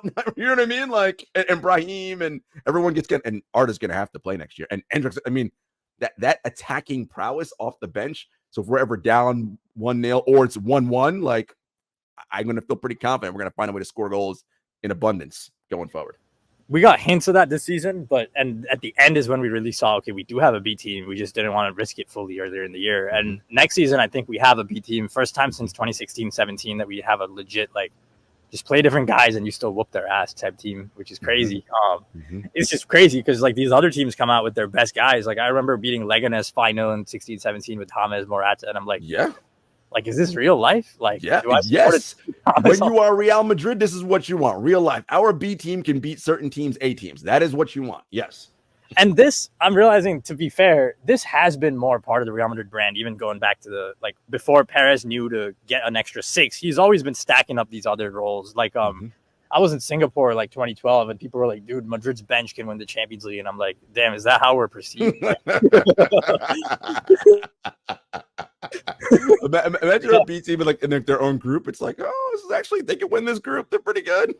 I was hearing that. I'm like, wait, why have we not won in a decade? God damn it. Like, this was before 2014. Like, wait, so our bench can win, but we also haven't won it. Like, what is this competition? And that's why these really hit every time. I'm like, you can never get enough of the Champions League. It's so hard to. And it's what I talked about before about luck, right? You need to be good enough for luck to matter in your favor. Sometimes you get a bad bounce. Look, Dortmund, by the way, congrats for being in the Champions League final. But PSG hit the post 75 billion times. It's just sometimes you're a little unlucky. It is what it is. It is for sure. All right, so last two things now. We want to go over the Pantheon processors in soccer, and then let's talk basketball. So I won't keep the Pantheon processors too long. There's just a few characteristics that I think really differentiate each of these greats. So 2009 to 11, you have Iniesta, Xavi, and Busquets. Out of those, I think what makes Xavi the scariest, arguably at his peak of all the controllers. I guess we'll start with number one, maybe. I'm not being definitive about my statements here, just based on my gut instinct. Nobody get angry. But Xavi did what Kroos did with 30 goals and assists in a season. He offered a lot of the control, and then he had a little more of the Fabregas, and he had a lot more of the Fabregas. People don't realize, this guy would ping passes from the halfway line to assists. He wasn't a pure Cesc. He was very much like Kroos' control plus some of Cesk's final third ability. And Kroos, as great as he's been, I don't think he's had a 27 assist season or whatever. Xavi had his best season, 10 goals and almost 30 assists or something. Yeah. So I have this peak as one. And then from there, I think Kroos' volume of control surpasses Thiago, surpasses Verratti. And even in volume, it does surpass Modric, just number of touches he's been taking over the years. And then Iniesta, I think volume surpasses Iniesta a bit. Iniesta more of a back to goal guy, a little higher up, like Jude maybe now, but more controlling. And then Busquets, very good, but less usage, like more minimalistic, maybe not 100 pass a game guy or 90 pass per game. And so there's a point when Kroos was very clearly like just right behind Xavi for me. And then, Xavi has a 3-4 year peak, maybe maybe 5, maybe 6 if we're being really generous, 6, 7. Kroos has 10. Kroos has 10. 10-year peak. Yeah. And the other thing I would say is like Kroos stylistically maybe a little closer to Busquets in the way a lot of his touches are about reading the opposition's like foot orientation, specifically like where are you angling your feet? What direction can you possibly turn in? How can I turn in a way where you cannot possibly get the ball, I evade you? Busquets was like that. Busquets, it feels like he sometimes had more of the flicks, like the little nutmegs, like the little back heel clicks, elasticos, like simple little moves. Kroos a lot more of the standard, like take a touch in a direction, pass, like almost the same move every single time. Busquets more variety, but again lower usage. And then you have Thiago Rodri. Rodri, for me, he has 2 of those Kroos level seasons, as we talked about. The last 2 wasn't there before that for me. More of a system player. And then Thiago, I thought he's like a little bit between Kroos and Modric, like high volume like Kroos, a little more thrust like Modric. Just too many injuries to be on the same tier. But that's a big thing. He's a tricky one for me. Would you put his peak on the same level as Kroos and Modric? He's always been the only one I thought that you could argue that, if anyone in this era, not Verratti. No, I think like, again, assuming health, yes, like you can, because the best version of him, the problem is you didn't see a ton of it, right? So it's like, how do we know? And look, it's sad to say, but availability is the best ability, right? Like your ability to be healthy and be on the pitch matters, right? You said a 10-year peak for Kroos, right? Seldom injured. Like I'm trying to remember major injuries for Kroos, and I don't really recall like, major, like, oh, he's out for 4 months, like, and that matters. That is a huge part of it. So yeah, I think in a vacuum, yes, at his best, Thiago for sure, but we didn't see it long enough, right?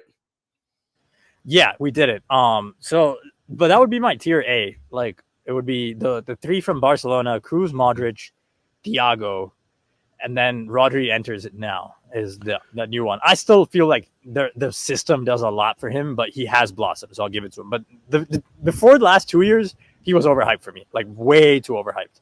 I'm with you. Where would you put, and I know he's an attacking man, he kind of played all over the park though. Where'd you put Zidane?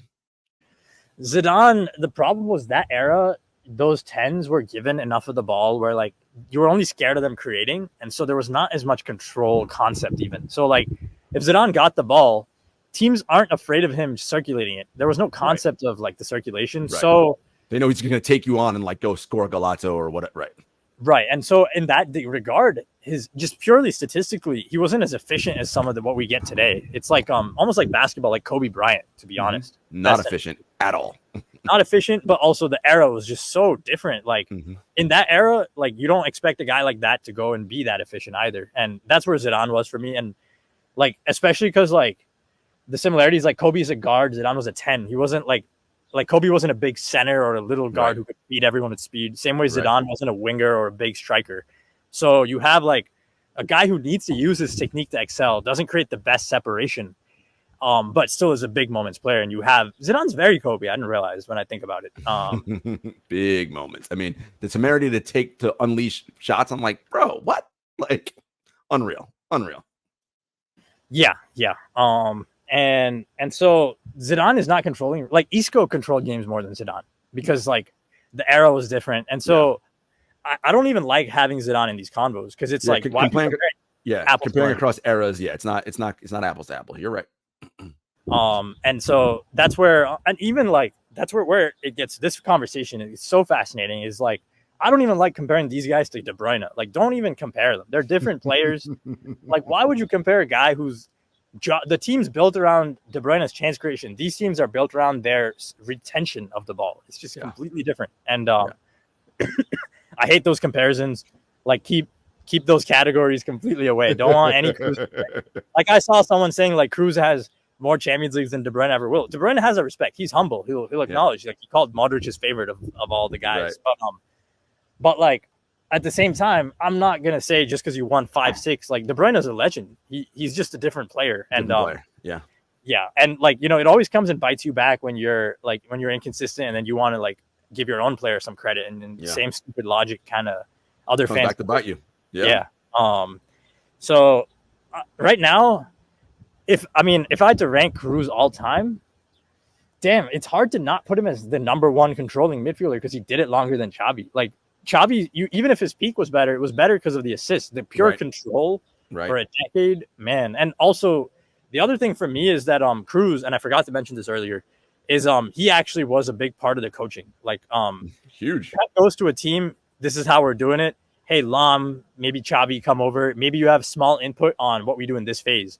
Kroos, it's like, all right, like coach, like station the fullback there, have the winger pin this man here, and let me cook, coach. And we do a thing where like basically the way soccer works, like you can give players freedom, but like having players stationed in wide zones in a certain arrangement, pinning players wide, it gives you space to operate in the middle. And there are certain positions you want to fix positions, like that Real Madrid do too. Whereas City might fix 8 to 10 positions, give one player freedom. Real Madrid fix like 4 positions, give 6, 7 freedom. Kroos is the reason we fix some positions. Right. He decides, right? Like I believe I believe under Zidane, like he was like the build-up coordinator basically. Like Cristiano, like wait for me there, like shut up, get away from the ball. Like Cristiano stopped building up after Kroos came. He did, like, because remember when Cristiano first came, Cristiano could nutmeg people and was like, oh, but then it was like, all right, like no, you go stand there and wait till I bring the ball to you. Like you hang out up at the top and we'll get it up to you. Yep, and so that was all Kroos, and to this day I'm sure he contributes to that, and so. That's where, like, the Xavis, Busquets, they had Pep optimize them. This guy went and, like, showed Zidane some of the ropes almost, is the vibe I get. Zidane had some good, I'm not taking credit away. These guys had good fundamentals. Right. But they weren't, like, as sound as a Guardiola in possession. That was Kroos. And that's why I might have him number one. Because no matter how good we are and how much we win, we are, like, averse to structure as a club in some ways. And very much so. He brought it to us, man. Yes. And that's the thing, right? So it's the structure, the loose structure that Carlos says, all right, you create the loose structure, which is there, and then within that, you guys are free now to do what the game state calls for. But Tony, you are reading what the game. I do wonder now with him gone, will next year Carlo be like, you guys might need a little bit more structure, because I don't know if any one of you can read game state at that advanced stage right now. I don't know. That's what a lot of people are saying. They're saying Xabi Alonso in the future too will help a lot with that. And yeah, I mean, I even saw a joke like Carlo trying to control games without Kroos is going to be funny. There is a world where the tactical mismatch ends up being big, and we really get screwed for large space. So you're saying Friendship FC won't be coming through without Toni Kroos? Maybe it was like vibes are cool, but the engine's gone. Like, vibes are cool. Like maybe it wasn't vibes the whole time. Maybe it was just. I mean, it definitely was like it wasn't all vibes though. That's what I'm trying to say. Like, it was not a lot of it was just like logic from Kroos. Yes. So I do wonder, do you think, not now because he's still so young, like at 24, can Bellingham drop into that role and be Kroos? No, I really don't. I think out of Bellingham, Florian Wirtz and Goulet, I don't know why. I just get the vibe Florian Wirtz might do it more. Better. Okay. So Bellingham has been improving as a passer. He's playing some of the outside of the boot. He's playing some of the through balls. He has that gene to him. It seems like he really likes being the all action, like advanced box to box, which is like just all action, emphasis on that. He's not someone who restricts his impact to one style of play. Kroos was the opposite. Like, I want to just dictate the game through my paradigm. Bellingham likes to give the game what it asks for. Like, if it asks for a little more running back, he likes to give it to it. If it asks for a forward to run, he just wants to be the shuttler. Wirtz is very much a cerebral player, a lot more about his playmaking. And I think Florian Wirtz, like we said, Kroos and Modric had 13 and 13 for Zagreb, like 13 goals and assists when he was really young.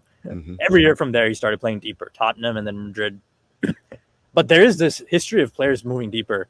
If Goulet, Wirtz, and Bellingham all move a little deeper, you get Bellingham being the most combative, Goulet being just maybe the most magical. And you got Wirtz with real potential, maybe not Kroos, but more Modric potential. Like accelerate the second phase because he's too creative maybe to sit that deep.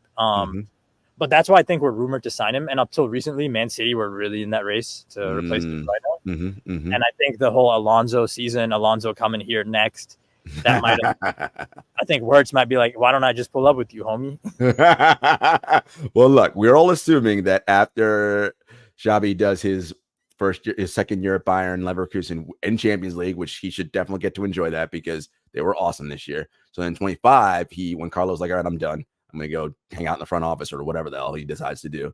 Then you bring on Xabi, which I like, and Wirtz comes. But then I do wonder, what do we do with Tchouaméni and Camavinga? Because I think those guys are not quite at their ceiling yet, like of what they could be.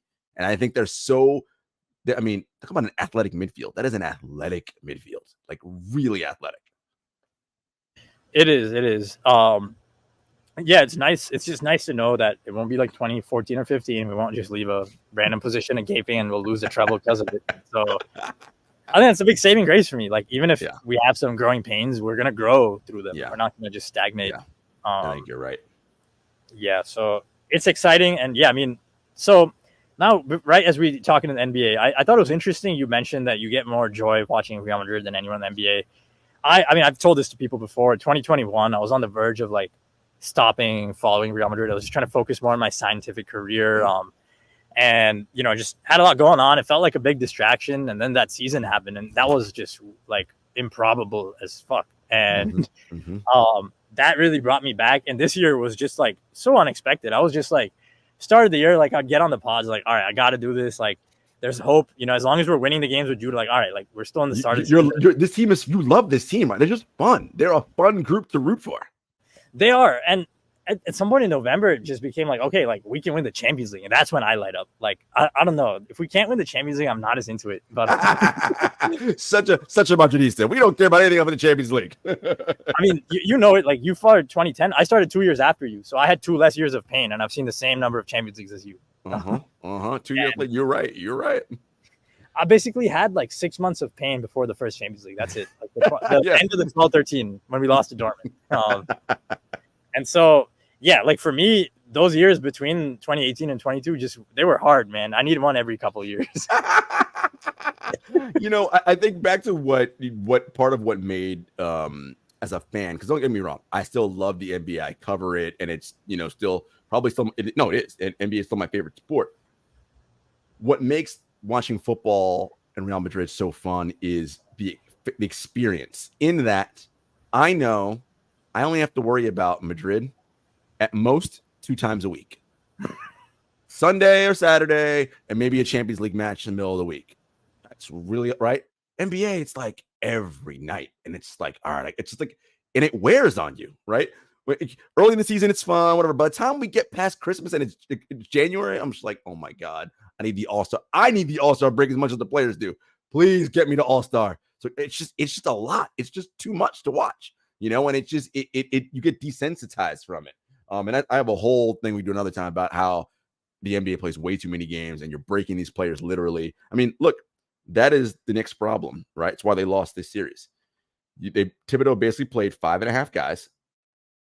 The Pacers played 9 guys. They basically played 2 teams.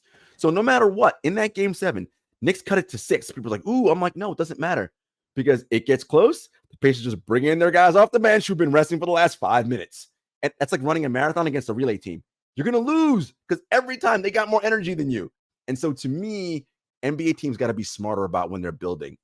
And coaches got to be so like Michael Malone. The reason why you lost is because you didn't play anyone on your bench all season long. So you had to play Jokic 1 billion minutes. And why? Because you didn't trust Watson, Strother. Listen, you play those guys in October, November, December. You know what that means? Yes, you're going to lose some games because they're going to be bad. But you lose in the short term to win in the long term. But coaches, it's hard for them because we mentioned before, control freaks. They have to win now. Every game is so important. Well, you see what happens in the postseason. Yeah, definitely. The too many games thing. Yeah, I mean, that's common in every sport, but the NBA is just brutal because their off season's longer, but they play more games. It's so dumb. Like, the MLB's dumb too in that regard. Like, it's a lot. It's a marathon. 82. This is insanity. Like, who wants? And then because here's the thing, Sid. The most important part of the season is the postseason. So the part that the part where the casuals tune in, your best players can't play because they're all hurt. Well, how does that help that's just bad business. Just forget about the sport. That is bad from a business standpoint. Your most popular people are all banged up and hurt at the most important time. That is stupid. Like, that's just dumb. The goal should be, how do we deliver our most important people to the most important time of the season at their healthiest? I can tell you what it's not. Playing 82 games, not it. And that's where I find all this fascinating as it's both my career and I'm a Real Madrid fan, and we exploit some of these things well. Like the 2 years ago, I thought the whole marathon relay thing applied when we brought our guys off the bench against some of these Premier League teams. Like Camavinga off the bench, no chance. Like you got no chance against him. And I mean, that it doesn't. You could actually have been like prepared. You could have not even exerted yourself the first half, and he comes on. You're just like, this is not fair. Lightning. He's a blur. Yeah. And also just tied into Kroos, I always like mentioning it, but he was such a big part of the comebacks because like he'd like load the gun the first hour, wear the other team down, like get them thinking they're like playing a fair fight. Right. Then you bring on the other young guys. Either he stays on and he's like they're winning duels, giving it to him, or he gets off and they're winning duels, giving it to Modric. And and he gets it. He makes the right read every time, and like it's hard to deal with cognitively. And for sure, it's a tricky place to be for NBA players. But I'm gonna miss that with Kroos. I'm gonna miss that balance of being able to just take a team's best blow in the first hour, no matter who they are, survive it, and then throw more on them. And remember what it is he not only is he taking the blow, he's absorbing information. Okay, this is how you're playing. Okay, those were 3 chances. Those were two out of 3 were your best chances. I see where your build-up's coming from. Got it. We've worked it out. Now I know. Here's how we're going to counter that going forward. I mean, that's the game you're playing, right? That's what these great players do. They're processing, got the information. Cool. Now I know how we're going to attack it. Yep. And and another thing with these great players they have is obviously there's the physical side. You got to make sure your team as a unit has more in the tank. Mentally, a lot of them, another reason I love the career I've chosen is you can change people's processing speeds, like genetically. It's something you practice. It's actually something you train. Like, yes, some of it comes to you the first time you go on a court as a kid. Some of it is just natural. Like, you see things other kids don't.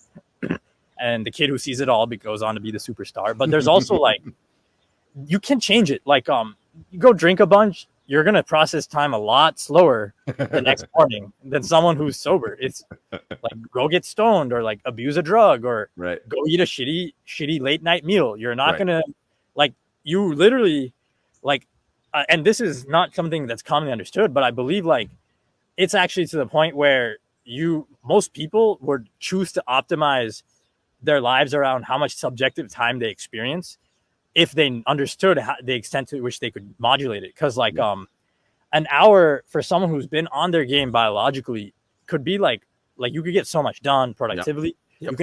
You can get so much laughter in, so much stimulus. So the amount of like just life XP points you accumulate is more in that 1 hour. And and so a lot of these players are like the end game, like Doncic, Jokic, the end game of that genetic honing of high processing. But I firmly believe it's something you can work on epigenetically. And it's just like when I think of intelligence, I actually think like how much time do you get in a minute is really intelligence. Like obviously it varies. Like when you're on the pitch, it varies. You got to train yourself in that setting. Whereas like now, talking back and forth, maybe a player can't articulate as smooth as us while talking here, but on the pitch they see it all. But either way, it's something that can be trained, and that's what I always love about these processors. And like as someone who wants to get more into the field of performance optimization, I just love how you can either make everyone run faster or you can slow the game down for them. And Modric talks about how like when the opposition start getting physical, he said this before. Basically, what he does is he starts taking touches faster and releasing it faster. He just increases the cognitive speed of the game. And I think that's also a very interesting note. Well, what are your thoughts there? No, I think that's big. Going to basketball, right? That's what Jokic does so well, right? So him as a processor, right? He knows where the double's coming from every time. Before it starts, it leaves, right? Because everyone knows the double team comes, the defense has to rotate on the backside, right? He knows where the gap's going to be for that last rotation, and he holds the ball for a half a heartbeat, just enough to zing the pass across. Everyone knows the ball moves faster than any person can. You're not going to get there in time. Too late, wide open, right? Like this is the key. Like, and it also helps in his sport that he's 7 feet tall, right? So he's much bigger than you. He can finish. He's an elite finisher at the rim, right? Like it's just he can do all these amazing things. He sees all the angles. Doncic is similar, right? He's 6'8", right? He can make every pass known to man. He's humongous, right? So he can back you down. He can operate in his office, right? So he's like, his back is to the basket, but he's in the middle of the floor. He sees everything. All right, I know where everybody's cutting from. I know where it is this. And again, the game for them is slow, right? They are processing it like it's fast in how the fast they're processing, but they're seeing it literally moving in slow motion. Like, all right, we know it's going here, then to here, then to here. And you add that with elite skill level and shot making, that's why they're so hard to stop, right? Because it's like, well, they're unfair in many ways, right? You're like, the only way you can beat them is like what Minnesota did to Denver, right? Is we wear him down because we have three bigs we throw at him. We throw Cat, we throw Rudy, and we throw Naz Reid at him. So yeah, Mike Malone doesn't trust his bench. Jokic's got to play 47 minutes. We don't, right? So we're totally fresh to keep bothering you. I mean, you saw it at the end of that game 7. The Naz Reid tip dunk, the Cat tip dunk. The commentator was like, "Oh my God, look at Jokic guarding Rudy all the way out to the 3-point line." Rudy just spun and sprinted by him. Jokic was like, "I can't chase him. Like I'm dead." Like that, right? So also all that matters about the cognition and all that. But if you're physically not optimized to be able to do what your mind is seeing, it ain't gonna matter, right? The young legs of the more healthy, fresh person is going to be able to get by you because time and space.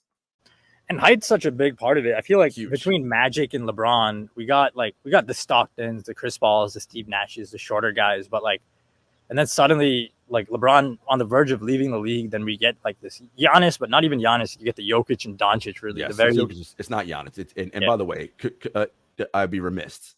LeBron, the ultimate game processor, right? Like, and from the minute he walked into the league, he was already processing at an elite level, which is fucking unheard of for someone that young. And now, of course, as like 40 whatever years old he is, 20 something years in the league, the best processor. The cruel irony of sport, as you know, Sid, is like while his mind has never been better at processing, the body just can't do it repeatedly now at this stage, right? That's the trade-off, right? My brain is perfect. I can see everything. I just can't get, I can't get up, can't do it.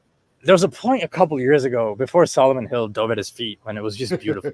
Oh man, I always hate the Solomon Hill. I still look back at the number 1 and MVP moment, man. I was a Laker fan. I was in LA, like, dude, they won the ring on my birthday. That was my birthday. Oh man, you are. So you're. I mean, so you go to college out in LA? Not anymore. I'm in Chicago now. I was in UCLA from 2018. Okay. I left it last year. Okay. So you live out in LA. All right. So that's so you became a Laker fan. Okay. Yeah. It was cool because 2018 I move out. LeBron moves out with me. Like my first full game of basketball was Game 7 of 2016 that I watched, like start to finish. Wow. Well, so I will tell you, growing up, I was a Laker fan growing up. My first memory of basketball, I'm going to date myself here. You weren't even alive yet. Was the 1985 finals, Lakers and Celtics. That was the Memorial Day massacre when the Celtics beat the piss out of the Lakers. Everybody's like, Kareem is old as shit. He's not good anymore. That guy's terrible, whatever. And everyone knows the story. So before Game 6, Pat Riley had a rule. Nobody but team is allowed on the team bus to the arena. Kareem said, "Can my dad come on the bus with us?" Sometimes you just need your dad or your mom or whoever. Dad comes on the bus. That's all she wrote. Kareem stuck it to him in Game 6 and won 7. Like it's a beautiful thing, right? Like it's just sometimes just what you need, Yeah, I forgot about that one. That was from the 30 for 30. Really did paint that one beautifully. It's funny. Kareem was really called washed every time he lost the finals. To Malone. I'm like, dude, ain't washed, man. He's just fucking, so you have bad games. And let's remember, Kareem entered the NBA in the late 60s, right? So, like, I mean, it was a long time. He's been playing for a long time.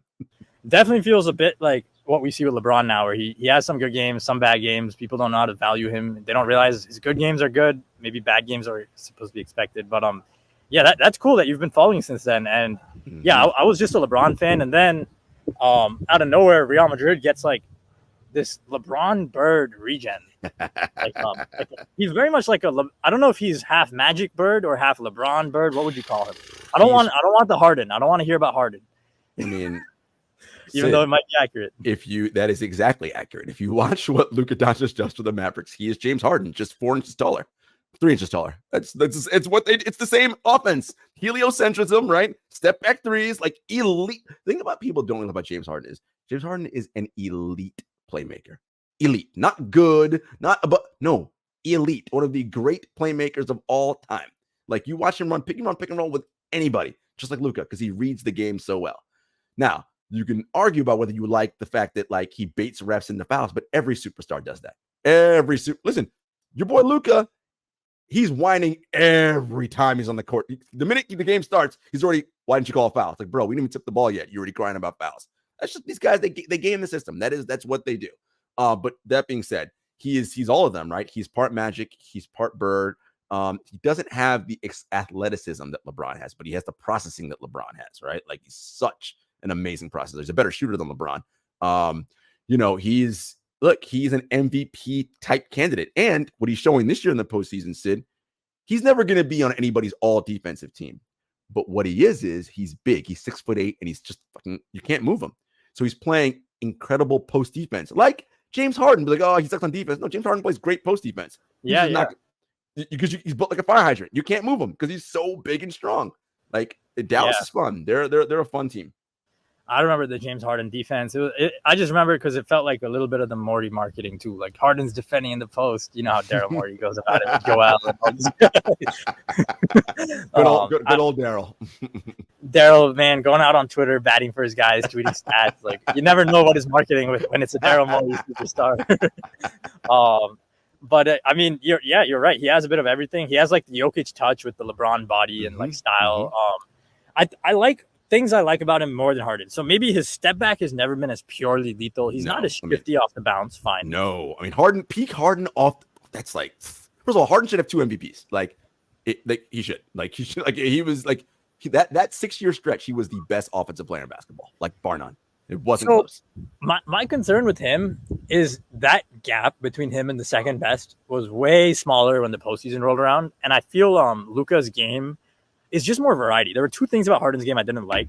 In Houston, I remember they showed, firstly, he passed more to one side of the floor than the other. I know that's changed since. It's changed since Brooklyn. He's become a point guard for real. Supposed to maybe a shooting guard who passed back then, like a lot. And I just picked that up recently from the difference between Conley and D'Lo. Like D'Lo's a shooting guard who passes. Conley's a point guard. I mean, it's all about basketball IQ, right? And like, while D'Lo has many talents, like he is not an elite IQ guy. Like he's not a bad IQ guy. He's not elite. It's hard to be an elite IQ guy. Like talking about Toni Kroos for like almost 2 hours. Like it's not everybody can do that. Like it's very hard to read everything that's going on. Like that's just not his strong suit. And that's where I would argue Bellingham. He does remind me more of a shooting guard who loves passing and passes well than a point guard. Like a really good shooting guard with a really good ability, like a combo guard though, very much not like a lead playmaker. So one of the things that we like in basketball is this idea of positionless, right? And because in many ways it is. Are you a lead ball handler? Are you a primary ball handler? That's what we are. Are you one of those? And that could be, Jokic is a primary ball handler.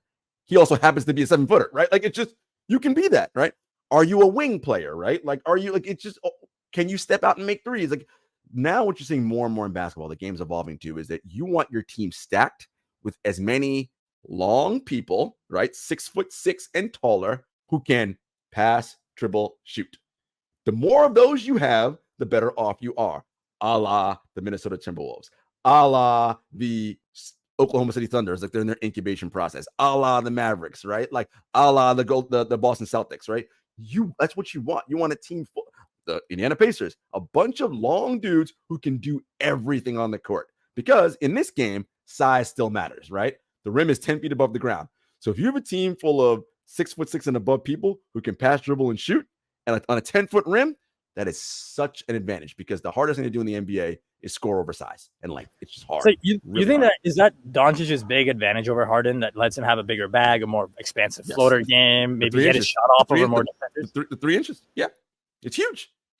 Think about it. A guy like Rajon Rondo, 6'1", right? So average in NBA land, but tall like in the world.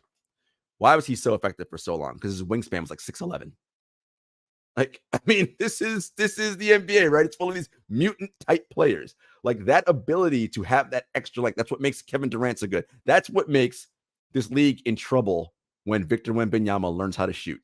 Like, God help everybody when that happens, because 7'4" with that wingspan and that, I mean, you already saw it this year. I mean, it's very hard for rookies, Sid, to come in and be net positive impact players, because the game's just, it's hard. It's net positive. He changed the title. He took that game off Denver.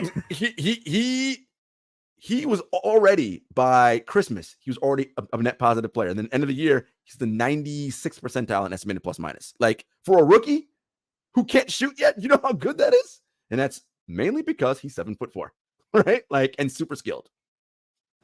Yeah, that makes sense. And I mean, honestly, I think LeBron and Magic were arguably like the most skilled playmaking processors at their height before Jokic really came. For sure. At their height, 6'9". Now it's commonplace. Everybody can do it now. Well, not everybody, but a lot of people can do it. Well, I feel not everyone gets all the angles the way Luka, LeBron, Jokic do. Like Harden, I still feel like even to this day, there are just some angles he doesn't see the same way. I don't know what it is. Like, it could be a strictly height thing, right? I just don't see it because I'm 3 inches shorter, right? Like, whatever it may be. Yeah, and so I feel Harden leaning a lot into that 2-man game and the dynamic around it, whereas Luka a lot more like 5v5, like uses some of the corner a little more. And LeBron, Luka's also the best lob passer in the game, like, by far. And lob passes, again, my Stan Van Gundy thing. Oh, it's so easy. Lob passes are so fucking hard, like, because you have to get it above the bad guy who wants to take it, and right only where you're going to get it, but not at the rim, so it's goaltending. Like, really hard to do. And Luka doesn't do them just right from like inside. You do them from like half court, like 3/4 court. Like, that's hard to do. He's amazing. Yeah. What do you think about Luka's title odds this season now? So he's got past the Clippers. Obviously, that was such a sad, sorry way for them to go out. But, I guess it's just a continuation of what they've been doing. So Luka hasn't looked healthy though either. No, he is not. He clearly is not.